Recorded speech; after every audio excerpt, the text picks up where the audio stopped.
Assalamu alaikum aziz teleseyirciler. Efirde sport rubrikası. Bugün biz sizlerle tenimizin güzelliği ve kavilemesi için bir meşguliyetlerini becereceğimiz. Здравствуйте! Сегодня мы находимся в спортивном клубе Globus Sport и будем проводить персональную тренировку в тренажерном зале. Прошу на беговую дорожку. Держимся просто за ручки. Вот, ставим ножки на пластиковой панели. На пластиковой панели по бокам. Да, двигаемся.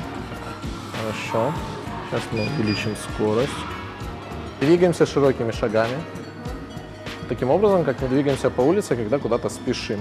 Стараемся привыкнуть к шагу. Шире шаг, корпус ровно, смотрим прямо перед собой. На беговой дорожке регулируется скорость и угол подъема. То есть мы можем ходить в горку. Желательно ходить, конечно же, на большой скорости, но не переходя в бег. Это наиболее полезно для липолиза, для жиросжигания, потому что жир у человека горит только при спокойной нагрузке. Если человек бежит, его уровень стрессовых гормонов уже превышает норму, и разрушаться начинает в том числе и мышечная ткань. Мы в итоге плохо худеем в нужных местах и хорошо худеем в ненужных. Нам желательно с максимальной скоростью ходьбы, быстро, не переходя в бег, хорошенько разогреться. И вообще после тренировки также полезно 30 минут-60 минут походить таким образом, если мы имеем цель избавления от подкожного жира лишнего. Бег нужен только в том случае, если мы собираемся выступать на соревнованиях по бегу, либо мы хотим повысить свою какие-то показательные выносливости.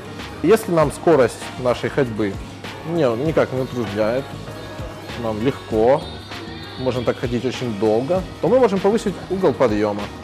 Сейчас я продемонстрирую, как это работает, чтобы вы просто почувствовали.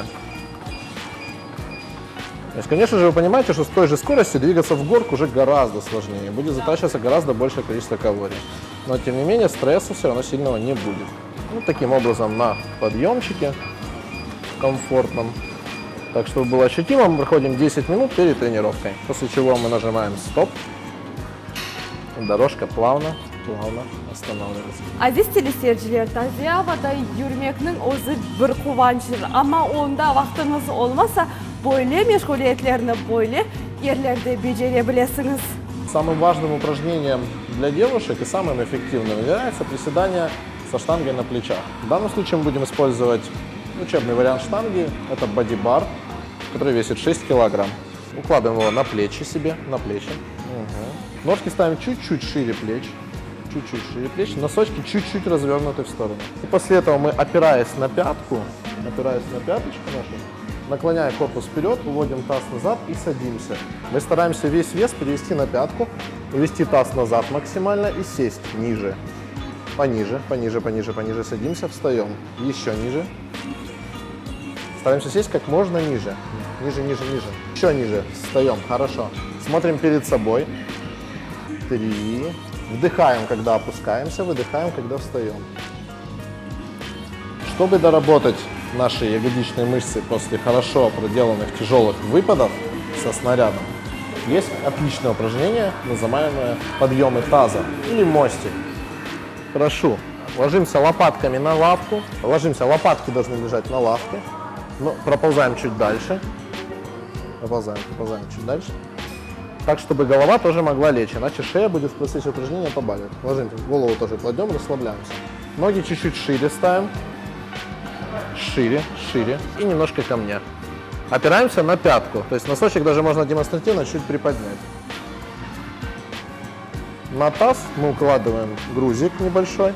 Ручками придерживаем его, чтобы он не ездил никуда. Немножко опускаем таз вниз, чуть-чуть совсем. И максимально разгибаем его вверх, напрягая ягодичные мышцы.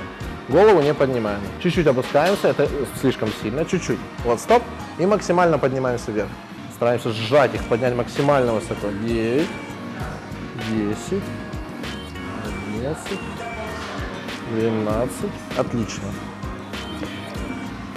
Выполняем это упражнение по много повторений, желательно даже по 30, небольшим количеством подходов.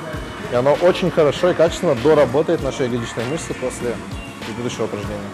Güzel olmak için biz kadın kızlar öyle şeylerini yapamız. Последнее упражнение очень важное для нашей осанки. Это тяга горизонтального блока к поясу. Оно развивает нашу середину спины. Это большая проблема у многих девушек, вот, из-за того, что они сгорблены. Развитые мышцы середины спины сделать нашу осанку ровной и прямой, как у всех спортсменов, которые ходят вот так сюда, никогда не сутулись, никогда не наклоняясь, потому что мышцы не позволяют, нам некомфортно горбиться. Ну да, садимся сюда. Ножки ставим на низ платформы, беремся за ручку блока, оттягиваем к себе двумя руками сильнее, тут не тяжело. Вот, ножки устанавливаем хорошо, ноги разгибаем в колени, чтобы отодвинуться как можно дальше. Расслабляем плечи, лопатки, вводим вперед. И теперь мы сводим лопатки и притягиваем. Мы каждый раз, да, разводим лопатки и сводим. Вводим локти вперед и тянем локти назад. Хорошо, тогда будет работать спина.